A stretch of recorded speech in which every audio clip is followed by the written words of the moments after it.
Rate. We need to capture and hold as many objectives as possible.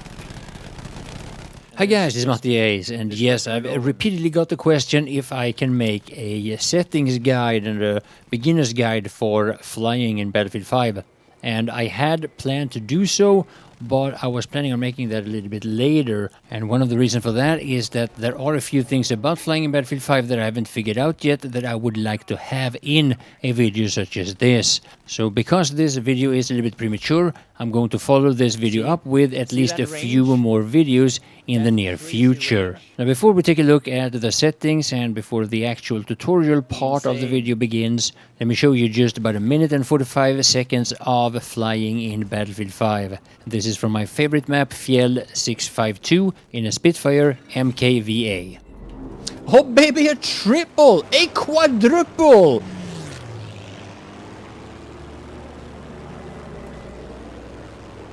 And it might be saving... I might be saving C that way. Because they were going for C.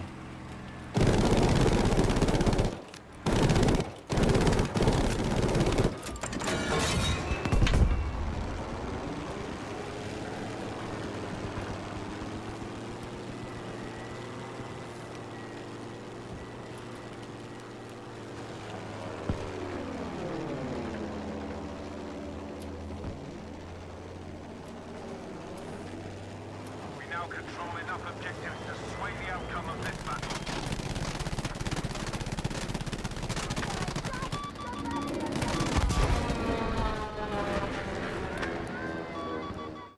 Now, the first thing you want to do if you want to play and have your settings the way I have it is to go to gameplay. Find out whatever color that fits your playstyle, your screen, your eyes, whatever. It's very personal. It doesn't really matter in my opinion. But what you want to do is you want to go to advanced and you want to turn off plane chase camera roll. And what that does is that it will make sure that the ground is always on the lower side of your screen at all times, no matter how you flip and turn your plane. Whether or not you like this is of course entirely up to you, but it does have a tendency to make it a little bit trickier in some angles to aim from third-person view, especially at close range. So keep that in mind and be prepared to switch to cockpit view or first-person view in some situations. Here you also see that I have a relatively low mouse sensitivity and my DPI is 800. And we are now in the control tab, by the way. The thing that you want to make sure here is that invert vertical flight is turned off. Now in the advanced section of the control tab you want to scroll down a bit and you want to make sure that you have the plane control sensitivity the way you want it. I haven't touched it, this is default and it fits me pretty well. So now moving over to key bindings, the most important one here is by far pitch up. I set it to space, it fits my fingers, and I have the pitch down set to my left control, but pitch down is to me not nearly as important. Now I have exit vehicle on U because I don't want to hit it by mistake. The default is E, I think, and I have chase camera set to T. I also have the middle mouse button for looking behind me and for a free look. It's a bit different depending on whether you're in first person or third person, but it's the same key nevertheless. Now one thing that is very important but it's not important when it comes to key bindings for me is roll left and right. I do that by moving my mouse, and even though I still have the arrow keys left and right set to it, I never touch those keys. Instead, when I want to roll to the right, I move my hand to the right, my mouse hand to the right.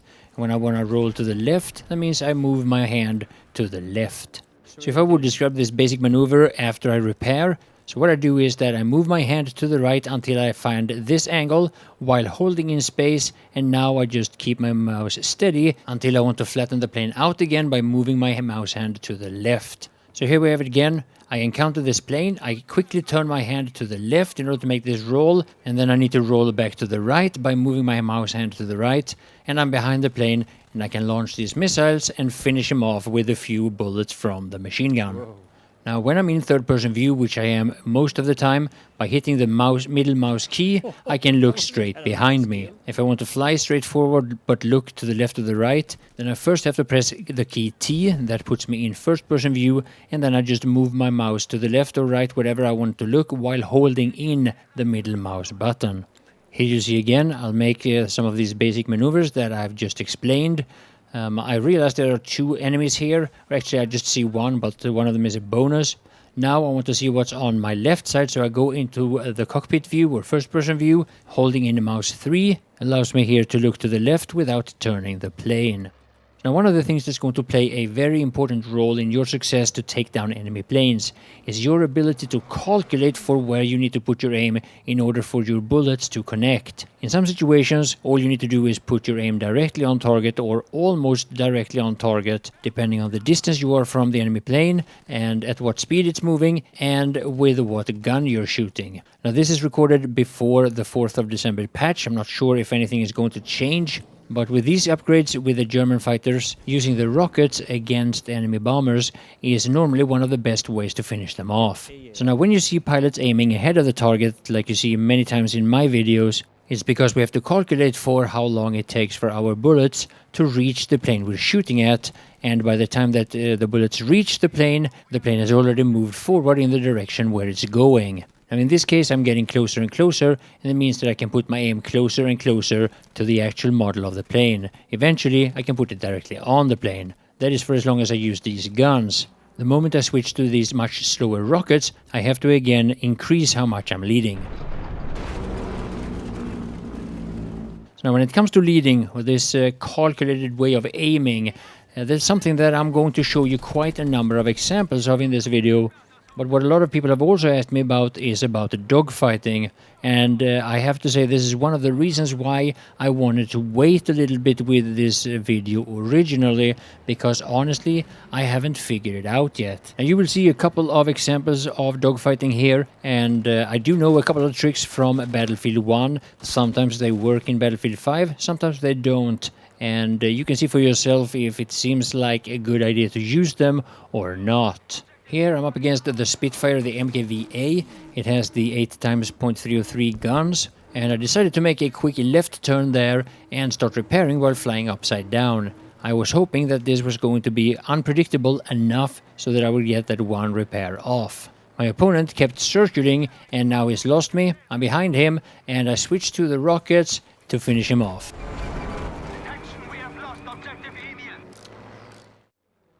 Now the next situation here is going to show you a completely different approach, and it's basically just gambling. Anyway, I'm focusing on air to ground here, and eventually I see this bomber and I decide to engage it.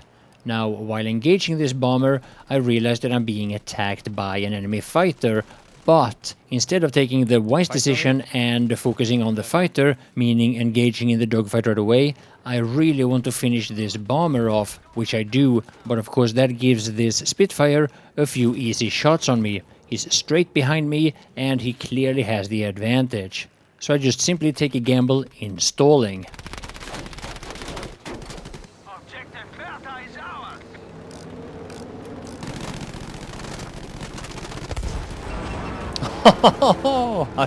That stall. Now compared to Battlefield 1, I focus a lot more on air-to-air in Battlefield 5 than I did in the previous game, but even though that's the case, it is well worth knowing a few tricks when it comes to taking out the infantry players. I'm now using the MKVA, which has very powerful guns for taking out enemy aircrafts, but they can also be used against infantry players. And the most important use for that, in my opinion, is to take out enemy anti-air. Now, the stationary anti-air in Battlefield 5 is called Flak 38. But even though infantry players for the most part are not all that dangerous to you in your plane, it can really help your team out if you can pick a few of them off, especially on a contested flag. Kill the third guy on A. We got A. Nice. Now it's quite important to know where the stationary AAs are. This while also understanding that on maps that has tanks, they can also move the anti-airs using some of the vehicles while also spawning mobile anti-air. Here we have the AA overlooking the German spawn on Fjell. Killed him.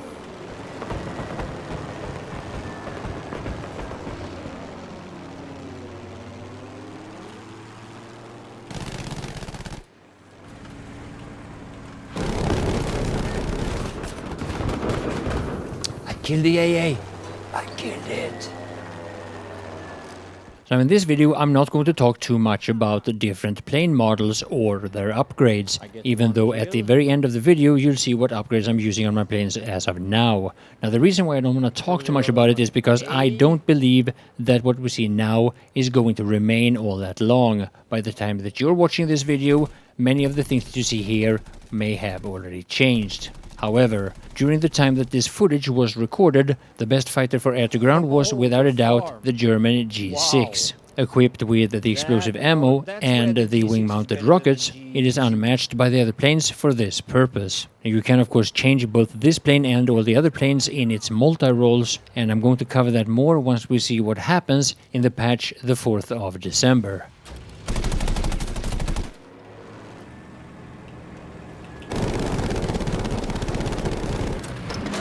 Objective Charlie is ours. Charlie has been lost.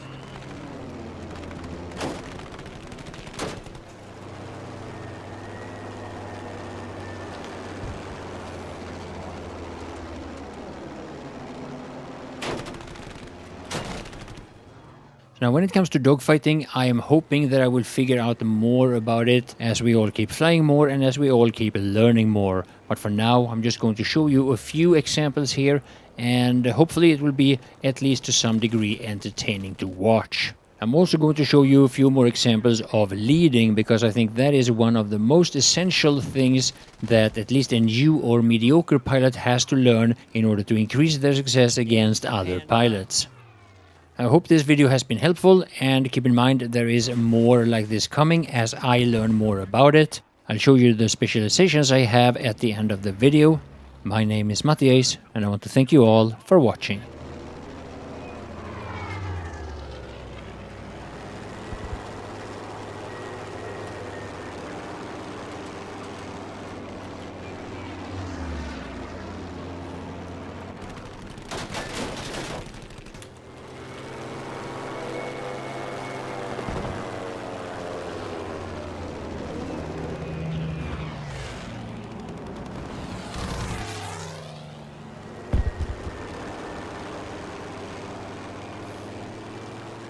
We have taken objective Fox.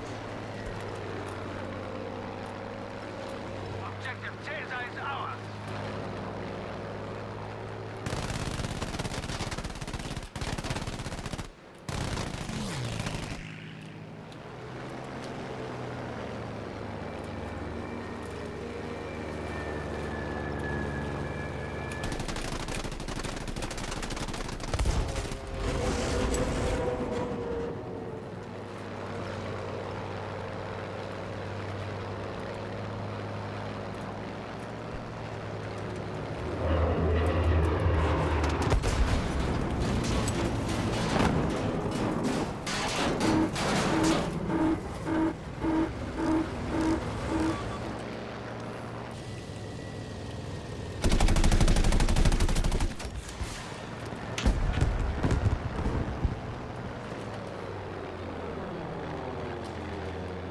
Bad rockets.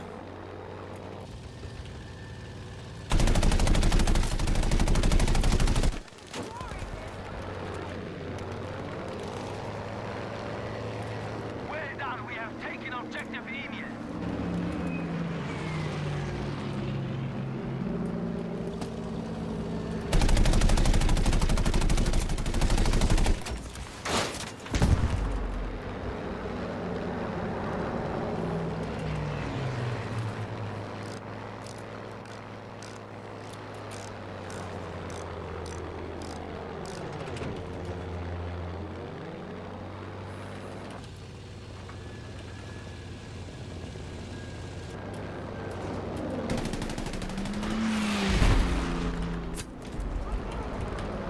Lukem Skywalker.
Oh yeah, baby! So what we're talking about is the second upgrade here, right? So I'm resetting all of it. I'm going this one, this one,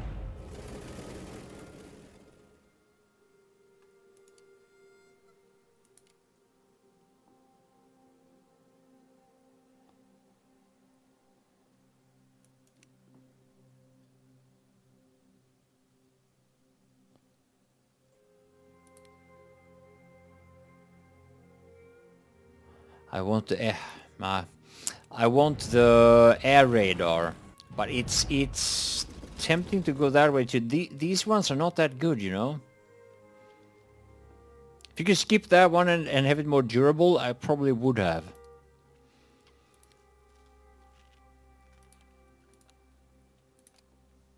I go for the wings on my own. Instead of air radar? Yeah. Okay. That's such a tough decision, actually. Because if you lose a wing on a dogfight, it's gonna be harder to strafe and things. Yeah. But if you don't see them, the benefit of seeing them on the air radar, I guess, I don't know. Go rate of fire, what here?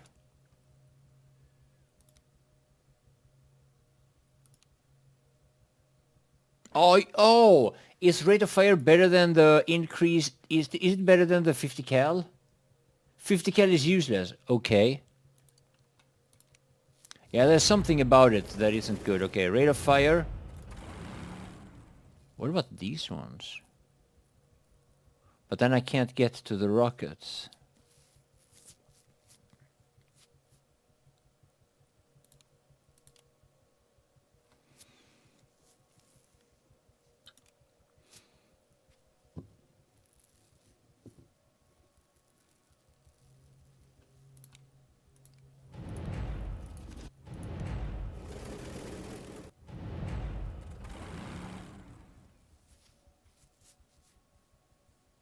Oh, it's really hard to know.